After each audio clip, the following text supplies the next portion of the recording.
hadis ini dia ringkas saja. Aisyah mengatakan, Nabi itu dulunya itu mencintai kue-kue manis atau manisan dan mencintai suka dengan madu. Nah di sini pertama tentu diriwayatkan ini oleh Tirmidzi. Imam Tirmidzi yang meriwayatkan hadis ini.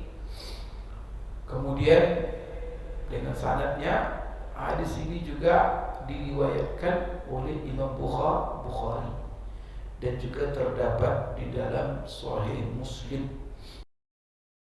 Bismillahirrahmanirrahim. Assalamualaikum warahmatullahi wabarakatuh. Alhamdulillahi rabbil alamin. Wa bihi nasta'in ala umuri dunya waddin. Wassalatu wassalamu ala asyrafil anbiya'i wal mursalin wa ala alihi wa ashabihi wa man tabi'ahum wa iqtada bihadihim wa iqtafa atharahum ila yaumiddin, amma ba'd. Allahumma 'allimna ma yanfa'una wanfa'na bima 'allamtana innaka antal 'alimul hakim. Rabbana zidna 'ilma warzuqna fahma. Allahumma inna nas'aluka 'ilman nafi'a wa rizqan thayyiba wa 'amalan salihan mutaqabbala. Allahumma ja'alna mimman yastami'una al-qawla fayattabi'una ahsana. Allahumma ja'alna birahmatika fi ibadika as-salihin. Radina billahi rabba wa bil islam dina wa bi Muhammadin nabiyya wa rasula. Bapak-bapak, ibu-ibu, kaum muslimin, kaum muslimat, jemaah salat maghrib dan juga salat isya, hafizakumullah warahmatullahi. Alhamdulillah, Bapak ibu sekalian, malam ini kita diberikan Allah karunia tetap sehat walafiat dan berada di rumahnya yang mulia menunaikan kewajiban panggilannya. Kita lanjutkan kembali majelis ilmu kita, yaitu membaca dan membahas tentang Asy-Syama'il Al-Muhammadiyah, yaitu peri kehidupan Rasulullah Sallallahu Alaihi Wasallam yang disusun dengan riwayat-riwayat sampai kepada Rasulullah dengan sanadnya oleh Imam At-Tirmidzi dalam kitabnya Asy-Syama'il Al-Muhammadiyah. Bapak ibu sekalian, kita sudah banyak membaca tentang kehidupan Rasulullah SAW dan kita sekarang masih dalam bab masalah makanan Rasulullah SAW. Pertama makanan pokoknya, yang kedua makanan sampingannya. Terakhir kemarin kita menjelaskan bahwa salah satu makanan sampingan samping makanan pokok beliau adalah roti yang terbuat dari gandum, jenis gandumnya adalah syair. Kemudian sebagai makanan sampingannya ada cuka, kemudian beliau juga di samping cuka minyak zaitun, kemudian terakhir kita membahas yaitu labu. Itu di antara ya makanan favorit Rasulullah Sallallahu Alaihi Wasallam. Malam ini kita akan membaca ini salah satu makanan yang dicintai Rasulullah dan ini makanan sampingan.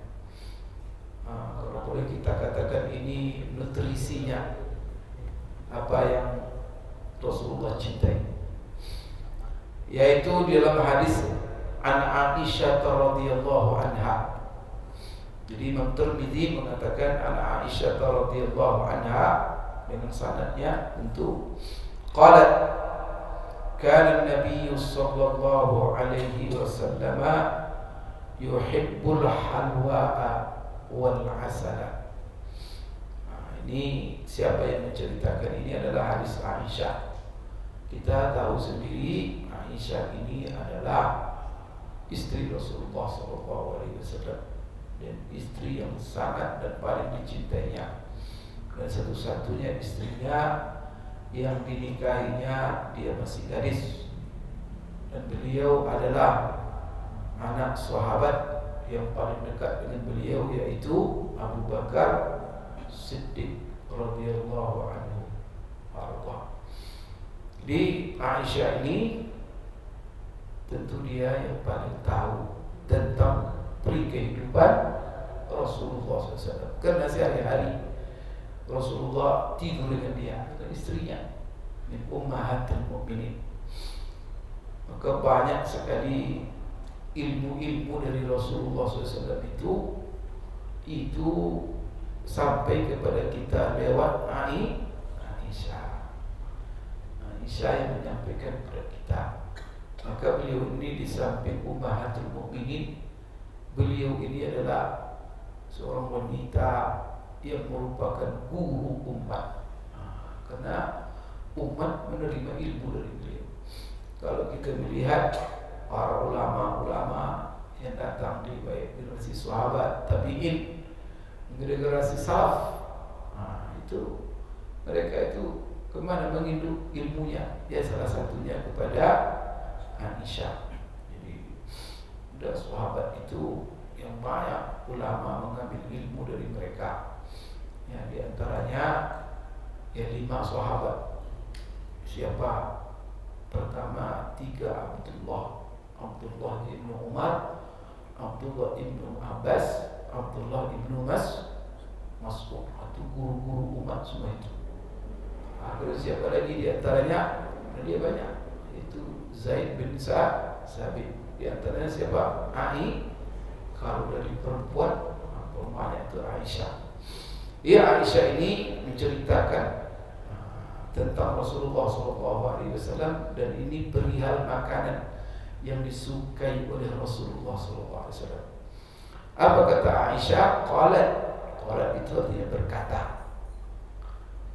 Ya, qala itu kalau ia berkata itu laki-laki. Qala Allah berkata, itu muzakkar namanya. Qala rajulun, laki-laki berkata. Tapi kalau untuk perempuan, qalat, pakai ta, itu menunjukkan bahwa yang berkata adalah perempuan. Itu nanti dipelajari dalam ilmu, namanya ilmu bahasa Arab, yaitu ilmu sharaf.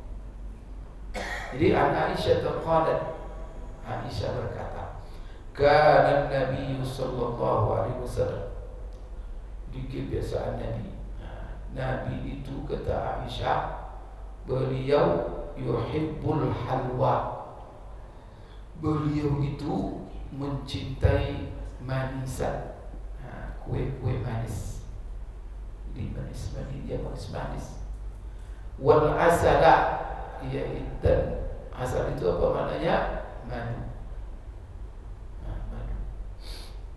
Berarti dalam hadis ini dia ringkas saja Aisyah mengatakan, Nabi itu dulunya itu mencintai kue-kue manis atau manisan, dan mencintai suka dengan madu.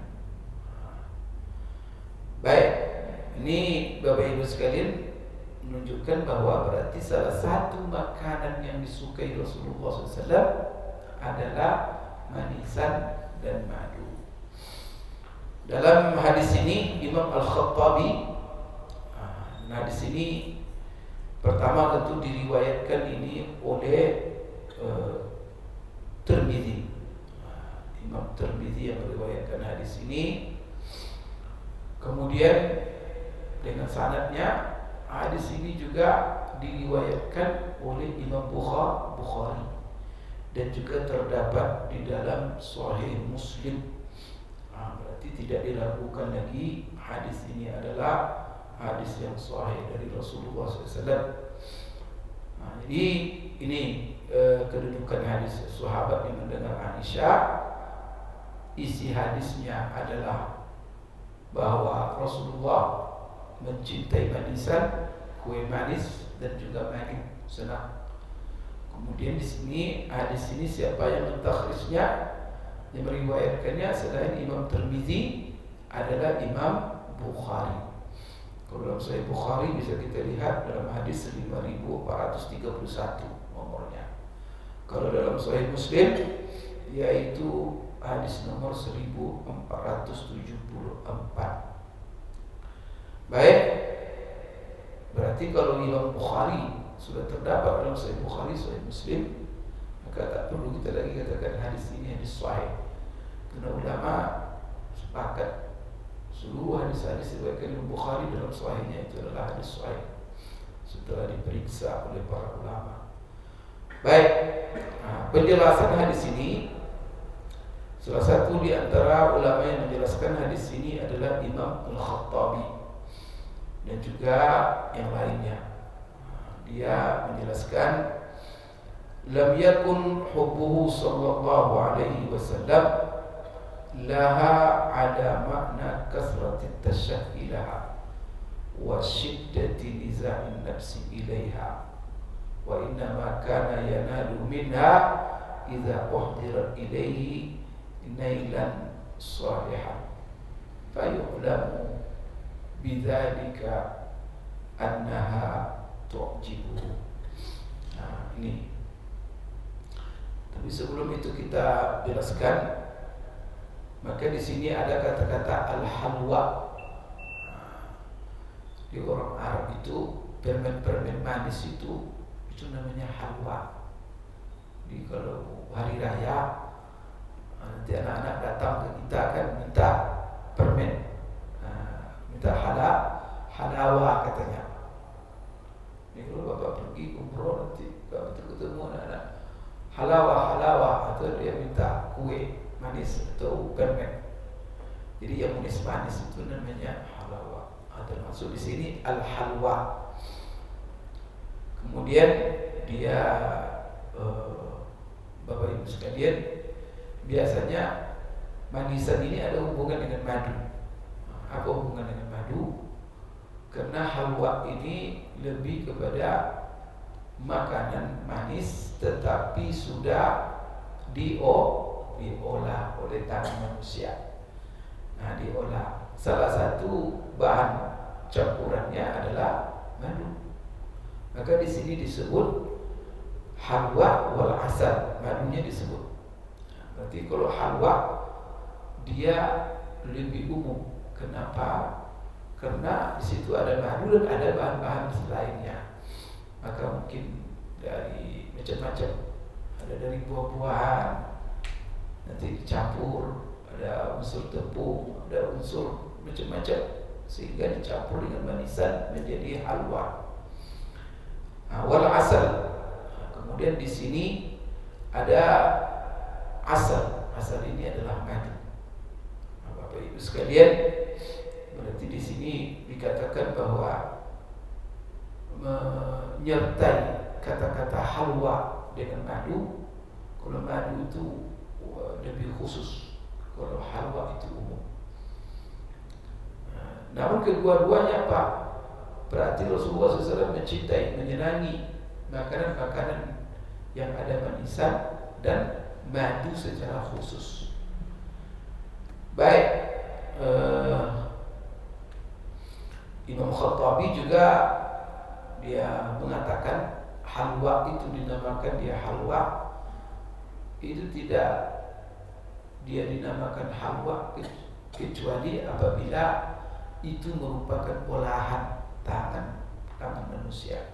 Kalau sudah diolah menjadi manisan, kue itu segala macamnya, itu baru disebut halwa. Maka kalau madu tidak halwa namanya, karena madu itu murni ciptaan Allah Subhanahu wa taala. Maka di sini Ibnu Sida, ini seorang ahli bahasa Arab, dia mengatakan apa yang dimaksud dengan halwa ini? Halwa ini adalah kullu ma ulija min at-ta'am bi halawa. Jadi setiap makanan yang diolah dengan manisan. Wal halwa, dan halwa ini juga katanya juga sebuah istilah untuk buah-buah yang manis. Maka buah-buah yang manis itu disebut juga halwa. Ini kata Ibnu Sida. Imam Nawawi juga menjelaskan hadis ini, karena hadis ini ada di dalam Sahih Muslim. Salah satu atau salah seorang ulama yang terkenal mensyarah Sahih Muslim adalah Imam Nawawi. Nah, kalau kita merujuk ke Sahih Muslim, ketemulah hadis ini bahwa Nabi menyenangi kue-kue manis dan madu. Maka apa komentar Imam Nawawi ketika dia mensyarah hadis ini? Karena hadis ini ada dalam Sahih Muslim. Maka beliau katakan, wal muradu bil halwa'i huna kullu syai'in khulu. Yang dimaksud dengan halwa di dalam hadis ini adalah segala sesuatu yang manis. Maka semua yang manis. Apakah kue yang manis itu halwa juga namanya. Buah-buahan yang manis itu juga halwa. Dan apa kata beliau? Wa dzakara al-'asala ba'daha tambihan ala syarafatihi wa maziyatihi. Kemudian kenapa disebutkan setelah halwa manisan itu madu? Karena madu itu sebenarnya kan sudah manis. Maka kata Ibnu Nawawi, seharusnya kalau sudah disebut manisan, maka termasuklah madu di situ. Tapi dikhususkan menyebut madu dari halwa. Kenapa? Karena madu untuk mengingatkan. Di sini Aisyah ingin memberikan tanbih. Tanbih itu peringatan atau isyarat bahwa madu itu adalah makanan istimewa. Jadi ya, karena madu ini Bapak Ibu sekalian, di dalam Al-Quran Allah sebutkan secara khusus.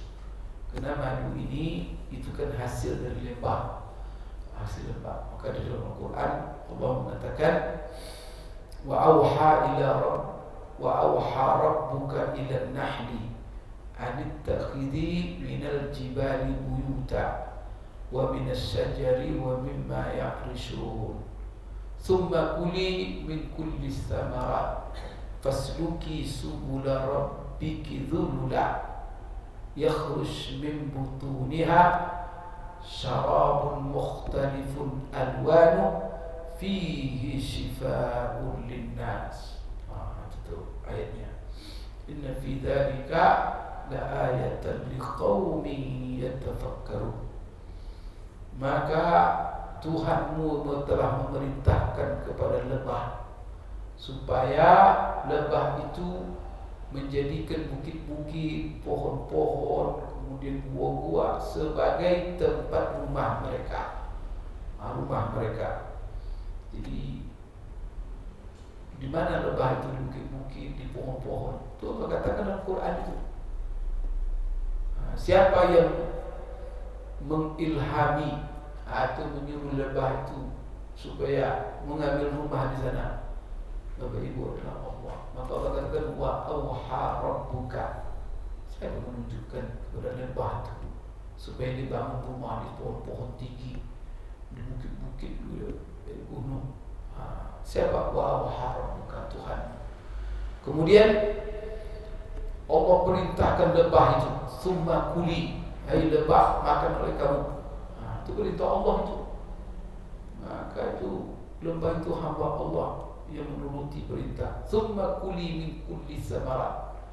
Kemudian makan oleh kamu, hai lebah, seluruh macam tanaman buah-buahan.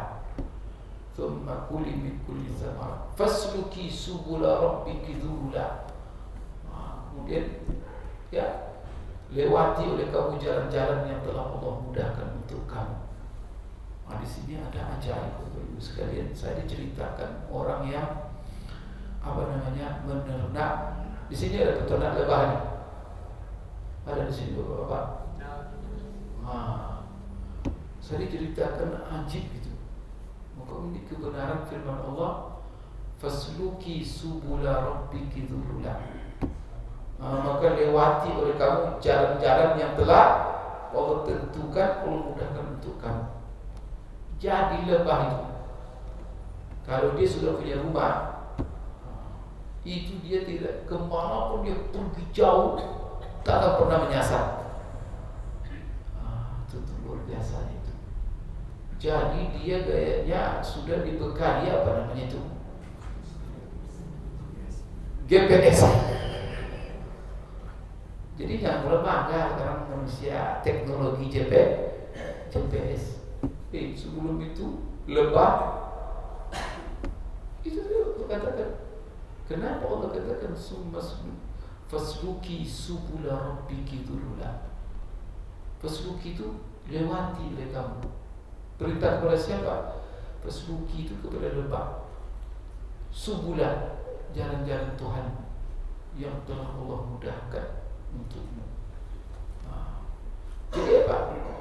Lebah itu, saya ternak lebah ada di Jepara. Saya pernah ke Jepara, itu di pinggir pantai, banyak sekali peternak lebah. Kan ini rumah-rumah kecil-kecil itu, ribuan itu. Yang herannya, tak satu pun lebah yang nyasar. Masya Allah. Kita saja sudah nyasar ke rumah orang itu. Yang herannya, rumahnya sama semua, sama bentuknya. Kalau sempat nyasar kena mabuk mungkin, kadang lebah yang nyasar itu masuk ke rumah orang, itu berantem itu, ketemu mati itu. Karena selingkuh dia dengan istri orang di situ. Ya, kalau dia selingkuh sama-sama. Atau dia memakan makanan yang tidak baik. Di lebah itu kalau disiplinnya paling tinggi. Jangan coba-coba itu. Di rumah itu ada orang yang macam-macam. Nah, kalau ada kawannya yang macam-macam, tukang mabuk, makan makanan yang apa, itu kebau oleh mereka itu. Kalau aneh kebau diserang sama mati. Ini disiplin, kemudian teratur. Semua sudah punya fungsi. Dia tahu pekerjaannya masing-masing. Kemudian di dalam sarang itu, kamu buat apa? Ini tugasnya apa? Ini tugasnya apa? Maka ada ratunya kan? Ada rajanya. Nanti ada mempersiapkan makanan raja. Itu aneh aja itu. Oh, kita baca itu, Masya Allah. Maka Allah katakan, inna fi zalika la ayatin liqaumin yatafakkarun. Di dalam kehidupan lebah itu terdapat tanda-tanda kebesaran Allah bagi orang yang mau berpikir. Tapi kalau orang tak mau berpikir, makan aja madu itu. tak ada menyentuh jiwa, tak ada menyentuh iman. Pokoknya madu enak itu aja. Bapak sekalian. Jadi lebah ini hewan yang punya teknologi GPS. Maka dia tak akan pernah nyasar. Jadi dia di hutan pelantara, hutan pelantara itu. Cobalah bapak ditaruh di hutan kalau nak nyasar nanti. Dia itu kemana-mana itu. Oleh Jepara itu dia bebas dilepaskan kemana dia pergi. Nanti itu pulang. Yang herannya itu jadwal waktu mereka juga pulang itu tertentu. Karena ada yang lewat. Subhanallah. Kalau Al-Quran ada satu surat langsung namanya surat lebah. Dahsyatnya. Maka banyak kita belajar dari lebah. Ya. Karena Allah menyuruh kita. Maka Allah perintahkan fasluki subula rabbiki dzulula. Maka dia tak pernah nyasar. Dan itu siapa yang menunjukkan? Siapa yang memberikan kemudahan? Allah. Maka kalau sekarang dengan GPS, dengan teknologi sekarang ya, Bapak Ibu ya, kita tak bisa sembunyi lagi, ya kan? Selagi HP ada, orang tahu kita di mana, bisa orang cari kita. Itu gawat itu. HP ini. Kira-kira gimana mereka bisa membantu kita? Pakai apa? Karena ada energi yang Allah taruh dalam ini. Ya kan? Memanfaatkan cuma itu. Memanfaatkan gelombang suara, entah apa lagi namanya teknologi yang ditemukan oleh manusia di alam raya ini yang dahsyat, sehingga kita menemukan ini sekarang ya macam-macam teknologi informasi ini. GPS bisa pula lihat itu menunjukkan kemana alamat kita.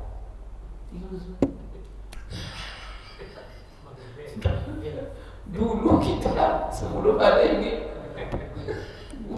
Google Map itu kan macam-macam, belok kiri ya, belok kanan itu rumah kamu itu gimana itu? Bapak Ibu, apa pelajaran yang kita bisa kita tangkap? Karena ada yang bisa sembunyi sekarang. Mana? Sekarang ada namanya radar. Ya Allah, radar itu bisa mengintai di mana di gua, di mana sembunyi, di mana. Coba radar itu bisa melihat kecepatan mobil Bapak berapa? Kemana arah Bapak? Kawat, pesawat kalau tidak punya radar, tidak apa. Itu la ilaha illallah. Siapa yang buat? Itu hanya manusia memanfaatkan, ya? Di dalam itu sudah ada. Coba gimana manfaatnya? Siapa yang membuat energi itu? Manusia. Manusianya pakai cuma. Manusia itu hanya memanfaatkan, buat energi itu. Mana bisa mereka? Nah, maka yang besar mereka buat satelit, tapi satelit itulah sarana untuk bisa memanfaatkannya. Nah, maka dengan itu kadang-kadang macam-macam Bapak Ibu sekalian, ini menunjukkan kalau manusia saja dengan memanfaatkan energi itu bisa membantu kita, bagaimana dengan Allah sendiri yang menciptakan energi itu sendiri. Bisa kita sembunyi bagi Allah? Maka sebab itu doa Nabi Ibrahim, Rabbana innaka ta'lamu ma nukhfi wa ma nu'lin. Ya Tuhan kami, Engkau Maha tahu apa yang kami sembunyikan, apa yang kami nampakkan.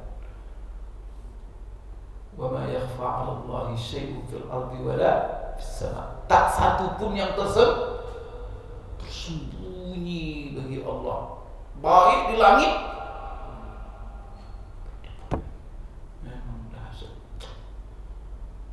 Namun dalam ayat yang lain Allah katakan, sawa'un minkum man asarra al-qawla wa man jahara bihi wa man huwa mustakhfin bil-laili wa saribun bin-nahar.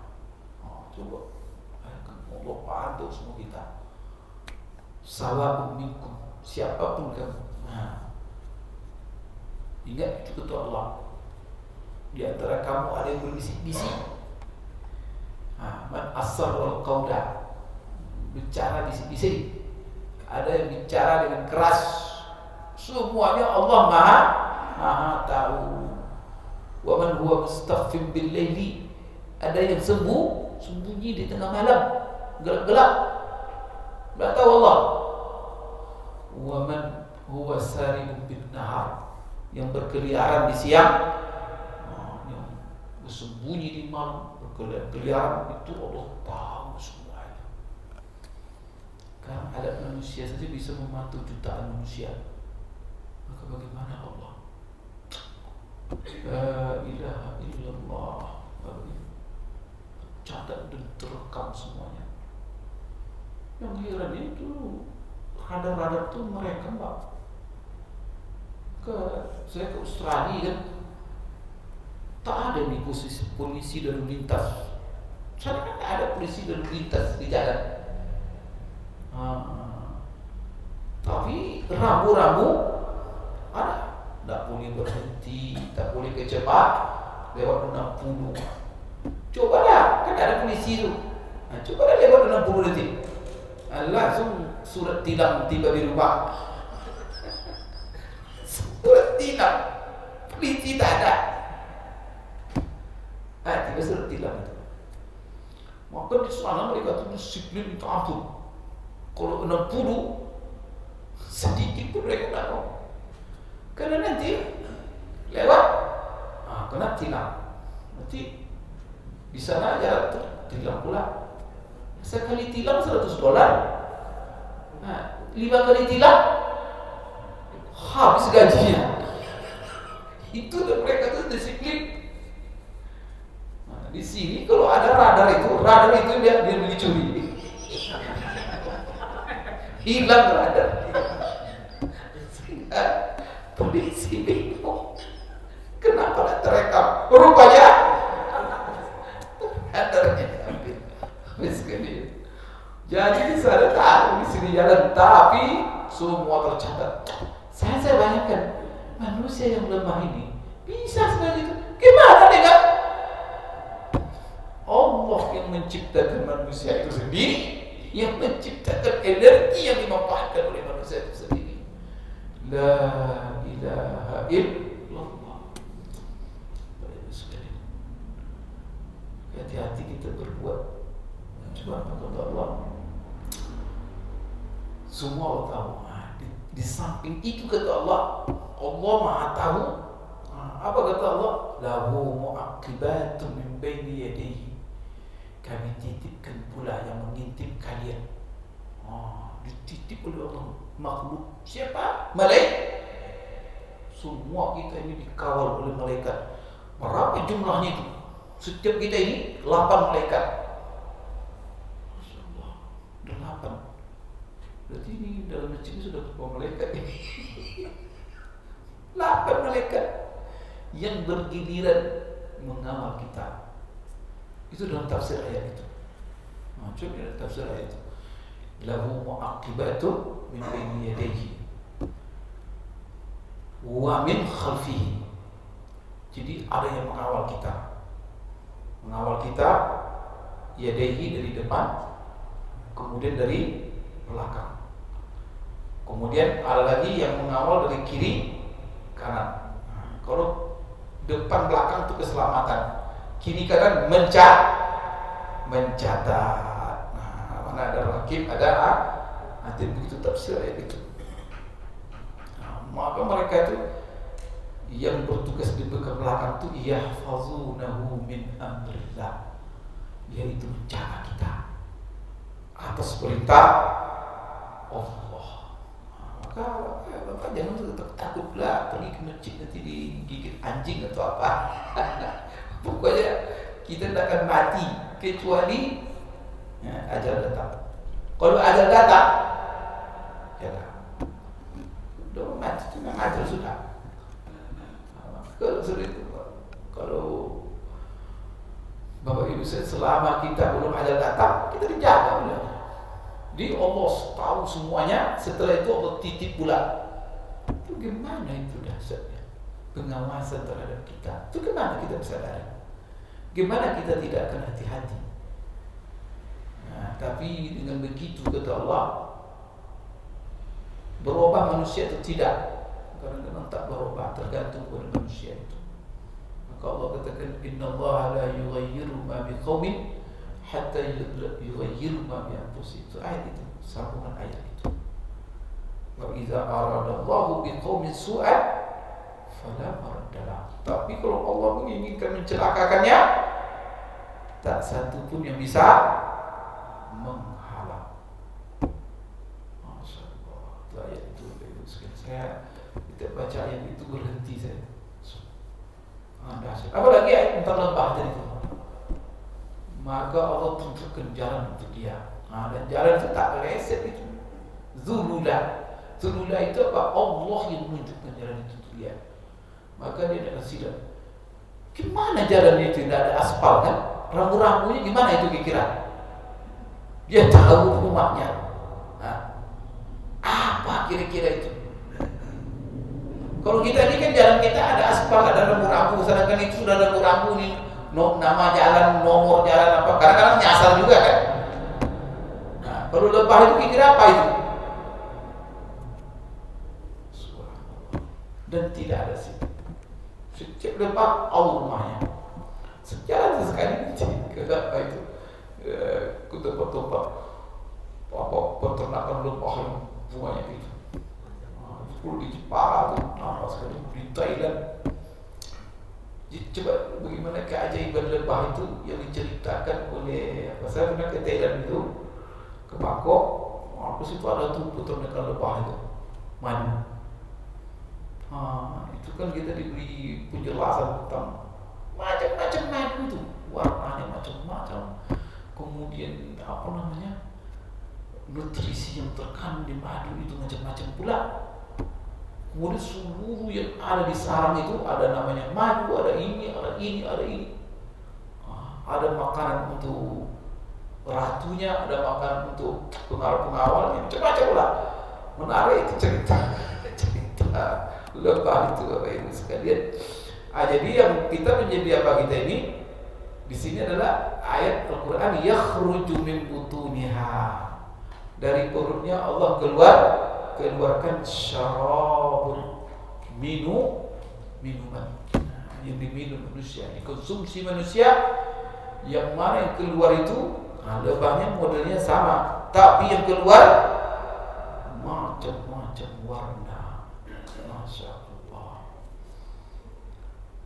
ada warna lebah itu yang madunya madu pahit. Ada madu pahit. Nah, kita di mana madu pahit? Ya, kalau kita di Riau ini madu pahit banyak di apa? Bukan di Kuansing atau di Pelalawan, kayak di Pelalawan. Dia ada macam makanannya itu. Kalau dia konsumsi ini, itu madunya pahit. Madu pahit itu luar biasa pula itu. Khasiat-khasiatnya. Pokoknya kalau kita belajar tentang madu ini, Masya Allah. Jadi Bapak Ibu sekalian, yakhruju min butuniha syarabun mukhtalifun alwanuhu, warnanya macam-macam dari lebah kecil itu. Kemudian fihi shifaa'un linnas, di dalam madu itu terdapat macam-macam obat penawar kesehatan bagi manusia. Nah, ini Bapak Ibu sekalian, maka di sini dikhususkan menyebutkan oleh Aisyah ketika beliau menyampaikan kepada kita apa salah satu makanan kesukaan Rasulullah Sallallahu Alaihi Wasallam, bahwa beliau menyukai kue-kue manisan, kemudian beliau menyukai madu. Baik Bapak Ibu sekalian, ini juga menunjukkan kepada kita, ini kan makanan-makanan kualitas tinggi. Kalau madu itu kan kualitas tinggi, manisan-manisan itu. Kalau orang Arab tuh senang manisan. Kalau pergi ke Maroko, ke Jazair, ke Saudi, orang telur, lihat hidangannya.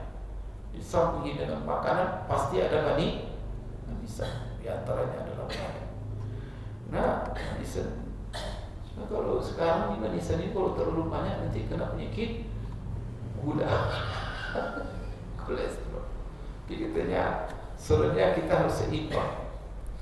Kalau banyak makan minum madu harus banyak bergerak. Mereka kan panas, bergerak terus. Kalau bergerak terus, insya Allah.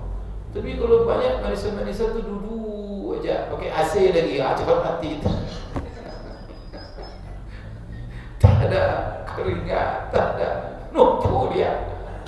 Maka diseimbangnya, harus ada keseimbangan. Rasulullah SAW ada itu bergerak terus, berjihad, ya kan? Kau ada dia memiliki manis-manisan, dan manis-manisan ini itu melahirkan energi. Jadi kita, maka bapak kalau tidak dapat sore-sore itu teh manis, loyo gitu. Tapi kalau dapat teh manis itu Manisan itu artinya apa? Gula itu niscaya ada dalam tubuh. Kalau kadar gula kita terlalu rendah, nol, ya meninggal kan? Sedikit saja di bawah berapa yang paling rendah? Kan 80 ya. Kalau sempat di bawah 80, lemas. Disuruh kita makan gula sekilo. Subhanallah. Jadi Bapak Ibu sekalian, makanan-makanan itu subhanallah sudah Allah atur semuanya. Dan gula manisan itu ada di tebu, ada di buah-buahan, ada di macam-macam itu. Subhanallah. Dimana kuasanya Allah ya. Itu kan hal yang dibutuhkan oleh tubuh. Tadi Allah titipkan di buah-buahan. Bahkan apa? Kebutuhan tubuh kita Allah taruh di lebah, di madu lebah. Maka apa? Tidak boleh kita sombong. Jadi dari hewan pun kita tak boleh sombong. Udah masalah seperti Isa. Ada menurut dia. Dah. Oh ya, tidak apa-apa. Jadi Bapak Ibu sekalian, itulah kadang-kadang kita ini kan makhluk apa namanya, Allah ini semuanya ada ikatan dengan kita kan? Dan Allah ciptakan makhluk-makhluk itu untuk manfaat manusia. Maka kita tak boleh semena-mena. Jadi kalau kita sombong dalam agama ini, sombong dari hewan pun kita tak boleh. Itu anggota kamu ada. Baik, Bapak Ibu sekalian, kita lanjutkan. Jadi ya hewan-hewan itulah, maka kita ya dilarang. Ada beberapa larangan ya, membunuh hewan semena-mena, membakarnya atau apa. Tapi ada juga hewan-hewan yang diperintahkan kita membunuhnya.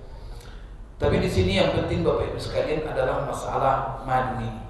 Jadi madu ini adalah makanan sepakat ya, ahli kesehatan mengatakan bahwa madu ini makanan yang memiliki nutrisi yang sangat tinggi, dan disebut secara khusus dalam hadis ini oleh Aisyah, yaitu untuk menunjukkan bahwa ini makanan istimewa. Dan ya kalau bisa setiap kita makan itu jangan lupa ada unsur madu. Baik, kemudian hadis ini kalau kita mengambil apa kira-kira pelajaran yang bisa kita ambil daripada hadis ini. Pertama sekali adalah bahwa ini makanan ini kan nikmat Allah. Kalau madu itu kan termasuk lezat nikmat. Tadi kemarin kan kita membaca bahwa Rasulullah menyukai cuka. Cuka itu kan masam, bisa muntah kita kalau sekali makan muntah. Kalau manis-manis itu terkesan ya walaupun tidak mewah, apalagi madu ya terkesan mewah kan. Jadi begitu ternak madu, tapi kalau orang kota beli madu itu mahal, jadi terkesan mewah. Jadi jangan dipahami nanti supaya tidak kita pahami bahwa Rasulullah itu makan cuka. Cuka itu kan makan rendahan. Berarti kita tak boleh menikmati yang barang-barang istimewa, yang nikmat. Maka di sini Bapak Ibu adalah keseimbang Rasulullah SAW. Tapi di sini ada pelajaran bahwa bukan berarti Rasulullah menyukai madu ini. Setiap makan itu dia cari madu. Kalau tidak madu, tidak makan dia. Kan itu. Maksudnya apa? Kalau dihidangkan kepadanya, itu maksudnya itu. Kalau dia dihidangkan madu manis-manisan, maka dia memakannya. Dan juga makan itu tidak lahap, tetapi sekedar dan nampak dia menyenang. Dia nampak dia menyenangi makanan itu. Maka itu dimaksud. Kenapa bukan budak Nabi itu madu sehidangannya? Nah, itu adalah ketika kata ulama hal itu dihidangkan kepadanya. Tapi kalau apakah dia mencari ataupun tidak makan kecuali dengan itu? Kemudian juga ini menunjukkan kepada kita, Rasulullah itu contoh bahwa ini menunjukkan boleh kita menikmati ya makanan-makanan yang nikmat, yang lezat, kemudian yang berkualitas. Karena di dalam Quran itu kan fakulu mimma razaqakumullahu halalan thayyiban. Makan oleh kamu daripada rezeki yang Allah berikan kepada kamu. Yang apa? Yang halal. Kalau bisa jangan sekedar halal saja, tetapi thayyibah, bervitamin, bergizi, bernutrisi tinggi. Perintah Allah. Maka kalau ada orang mengharam-haramkan makanan-makanan lezat nikmat itu, karena makanan itu bukan kita yang buat, itu karunia Allah. Maka Allah marah kalau ada orang sembarang. Maka sebelum ayat itu kata Allah, atau setelah ayat itu. Jadi ayat itu begini susunannya itu. Fakulu mimma razaqakumullahu halalan thayyiban washkuru ni'matallahi 'alaikum in kuntum iyyahu ta'budun. Innama harrama 'alaikumul maitata wad-dama wa lahmal khinzir wa ma uhilla li ghairillahi bih faman ittara ghaira baghin wala 'adin fa innallaha ghafurur rahim. Lalu apa kata Allah? Wala taqulu lima tasifu alsinatukumul kadhib hadza halalun wa hadza haram litaftaru 'ala Allahi al-kadhib innal ladzina yaftaruna 'ala Allahi al-kadhiba la yuflihun mata'un qalil wa lahum 'adzabun alim. Ayat biasa. Makan oleh kamu yang haram, yang baik-baik. Makan. Teringat jangan lupa bersyukur. Washkuru ni'matallah. Kenapa? Nah, makan itu semuanya nikmat Allah. Ini makan yang enak-enak, sholat tak mau, kan itu kurang ajar itu. Rezeki Allah ini makannya sholat. Aku ke masjid malas, di restoran tadi habis satu meja, itu tidur aja dia. Allah panggil sholat, manusia. Maka dalam Al-Quran itu kufur namanya. Kufurnya nikmat. Coba washkuru ni'matallahi 'alaikum in kuntum iyyahu ta'budun. Kan syukuri nikmat Allah yang memberikan itu karunia Allah kepada kamu itu. Karena kamu tidak bisa buat. Makan ikan itu kamu buat. Masya Allah. Daging enak sekali. Siapa buat? Allah buat semua. Syukuri, makan. Allah sudah silakan makan. Tapi ingat, syukuri. Tapi di situ ada luar biasa. In kuntum iyyahu ta'budun. Ini menunjukkan bahwa nikmat-nikmat Allah kita makan itu. Kan jika kamu benar-benar beribadah, kan itu tuh ayat itu. Apa hubungannya makan yang halal, mensyukuri ibadah? Artinya apa itu? Allah ini mengingatkan bahwa nikmat-nikmat yang kita pakai ini, yang kita ada di badan kita, yang kita makan, kita minum, itu nikmat Allah dan kita akan bertanggungjawab.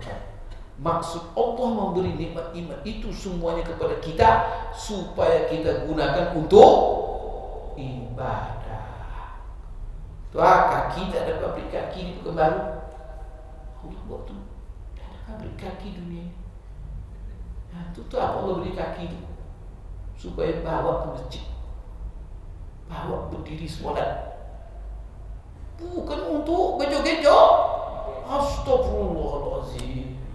Bawa kaki untuk mau gejo. Cuma raton-raton aja ke masjid. Ya Allah, tidak sadar dia kaki itu siapa yang buat. Maka coba nikmat ibadah. In kuntum iyyahu ta'budun. Maka kita kalau betul-betul mensyukuri nikmat, bahwa nikmat itu ibadah.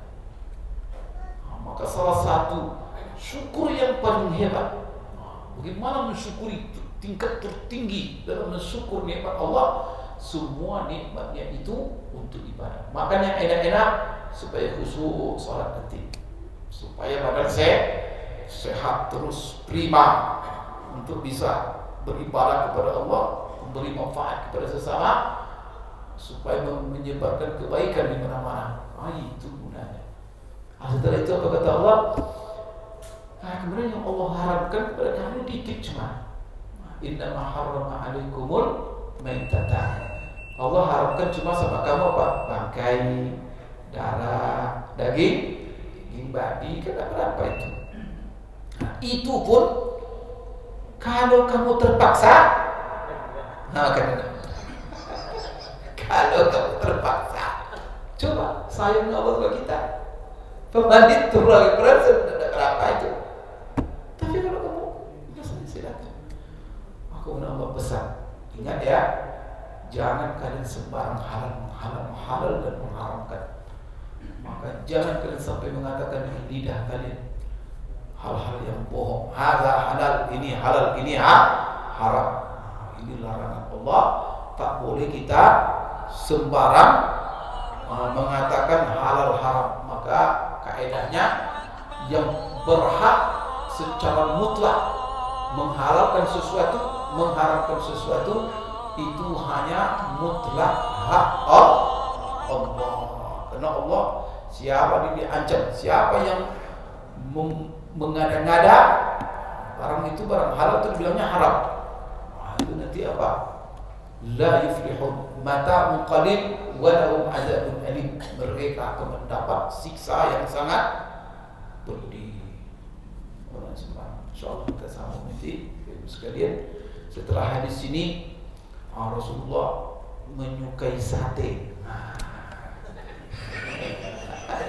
Setelah dia apa makanan Rasulullah? Sate. Setelah ini insyaallah hadis Ummu Salamah kita bahas nanti cuma akan datang. Qul hadza wa astaghfirullah li wa lakum, subhanakallahumma rabbana wa bihamdik, asyhadu an la ilaha illa anta, astaghfiruka wa atubu ilaik. Assalamualaikum warahmatullahi wabarakatuh.